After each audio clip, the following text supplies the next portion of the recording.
ഇയാളിപ്പോ അന്വേഷിക്കുന്ന വർമ്മയുടെ കൊലപാതക കേസുണ്ടല്ലോ, അതുമായി ബന്ധപ്പെട്ട ചില രേഖകൾ ആ പെൺകുട്ടിയുടെ കയ്യിൽ കിട്ടിയിട്ടുണ്ടെന്ന പത്രക്കാർക്കിടയിലെ സംസാരം. അതുകൊണ്ട് മാഞ്ഞുരാനെ, ഞാൻ ഈ കേസ് കൂടി എടുത്ത് ഇയാളുടെ തലയിലോട്ട് വെച്ചു കൊടുക്കാൻ പോവുക. ഇതോടെ പത്രക്കാരുടെ സൂക്കേട് തീരുന്നെങ്കിൽ അങ്ങ് തീരട്ടെ.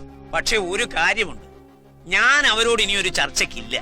കേസ് അന്വേഷണം ഏറ്റെടുത്തു എന്ന് പറഞ്ഞ് ചന്ദ്രശേഖരൻ തന്നെ ഒരു പത്രസമ്മേളനം വിളിച്ചുകൂട്ടി അവരെ ഒന്ന് ഹാൻഡിൽ ചെയ്യണം. പറഞ്ഞൊതുക്കി കൺവിൻസ് ചെയ്തൊന്ന് ശാന്തരാക്കണം. ശ്രമിക്കാം സർ. ശ്രമിച്ചാ പോരാ, നടക്കണം, നടക്കും. ശക്തമായ ഡയലോഗ് പറഞ്ഞ് കയ്യടി വാങ്ങിക്കാൻ തനിക്കുള്ള പ്രാഗൽഭ്യം മറ്റാർക്കുണ്ടോ? ഫയർ അല്ലേ, ഫയർ. കുഞ്ഞെ ചന്ദ്രശേഖരോ, ഞാൻ നോക്കിയിട്ട് തനിക്കിത് ഈസി കേസാ.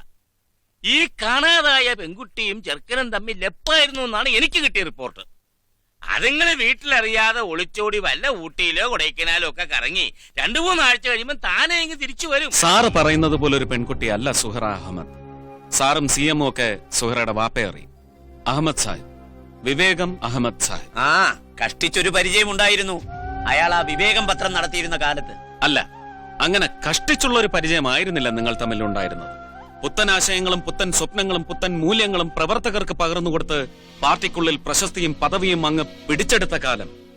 സാറിന്റെ ജനപ്രീതി കണ്ട് അമ്പരന്നു പോയ ചിലർ ചില ചതി പ്രയോഗങ്ങളിലൂടെ ഒറ്റപ്പെടുത്തി അങ്ങേ. അന്ന് എന്ത് ചെയ്യണമെന്നറിയാതെ കുഴങ്ങിപ്പോയ സാറിനെ കൈപിടിച്ച് മുന്നോട്ട് നയിച്ചത് സാഹിബിന്റെ വിവേകമുള്ള വാക്കുകളായിരുന്നു. സാർ അത് മറന്നുപോയ. പിന്നെ വർഷങ്ങൾക്ക് ശേഷം മുന്നണി രാഷ്ട്രീയത്തിന്റെ പിന്നാമ്പുറങ്ങളിലെ ഏറ്റവും സൂത്രശാലിയായ സൂത്രധാരൻ എന്ന വിശേഷണം അങ്ങേക്ക് ആദ്യമായി ചാർത്തി തന്നതും അഹമ്മദ് സാഹിബായിരുന്നു. In an editorial written in 1985. Sir അതും മറന്നുപോയോ? ഒടുവിൽ 35 ലക്ഷം രൂപയുടെ സാമ്പത്തിക ബാധ്യത താങ്ങാൻ ത്രാണിയില്ലാതെ വിവേകമെന്ന നട്ടലുള്ള പത്രം അടച്ചുപൂട്ടേണ്ട ഗതി വന്നപ്പോ ആ നഷ്ടം നികത്താനോ കടമെഴുതി തള്ളാനോ ഒരു കൈ സഹായിക്കാതെ ആശ്വസിച്ച് നെടുവീർപ്പിടുകയായിരുന്നു നിങ്ങൾ. അന്നത്തെ ഫിനാൻസ് മിനിസ്റ്റർ. അക്ഷരത്തെ മാനിക്കുന്നവരെല്ലാവരും ഇന്നും നന്ദിയോടെ സ്മരിക്കുന്ന അഹമ്മദ് സാഹിബിന്റെ തീയുള്ള ചോര ഞരമ്പിലോടുന്ന മകളാണ് സർ സുഹറ.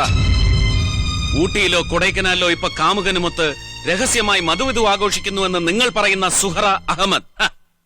ആനപ്പുറത്ത് കയറിയ മഹിമത് അന്തയ്ക്കുണ്ടെന്ന് വെച്ച് മോളുടെ അവിടെയും തഴമ്പ് കാണുമെന്ന് പറയുന്ന തന്റെ ന്യായമുണ്ടല്ലോ, അതെനിക്ക് തീരെ മനസ്സിലാവില്ല സർ. സാറിനോ സാറിന്റെ മകൻ യുവതുർക്കി ജേക്കബ് വർക്കിക്കോ ആ ന്യായം തീരെ മനസ്സിലാവില്ല. അത് മനസ്സിലാവണമെങ്കിൽ ശരീരത്തിലോടുന്ന ചോരയ്ക്ക് തനിമയും ശുദ്ധിയും വേണം. പച്ച മലയാളത്തിൽ തെളിച്ചു പറഞ്ഞാൽ നല്ല അപ്പനുണ്ടാവണം. CMA ഇവൻ ചന്ദ്ര, CMA ഒരു കാര്യമില്ലാതെ നിങ്ങളുടെ മുന്നിൽ വെച്ച് ഇയാൾ എന്നെ അവഹേളിക്കുന്നത് ഒരുമാതിരി മറ്റേ വർത്താനം. നിർത്തിക്കേ. താൻ എന്തെങ്കിലും മനസ്സിൽ ഉദ്ദേശിക്കുന്നുണ്ടെങ്കിൽ ഒന്ന് തെളിച്ചു പറ ചന്ദ്രശേഖര. പേഴ്സണൽ സ്റ്റാഫിലെ വിശ്വസ്തർ പോലും അറിയാതെ ജപ്പാൻ പര്യടനം കഴിഞ്ഞ് രഹസ്യമായി കൊച്ചിയിൽ വിമാനമിറങ്ങിയ മിനിസ്റ്റർ വർക്കിച്ചൻ നേരെ ചെന്ന് പെട്ടത് സുഹറയുടെ മുന്നിലായിരുന്നു. By sheer chance.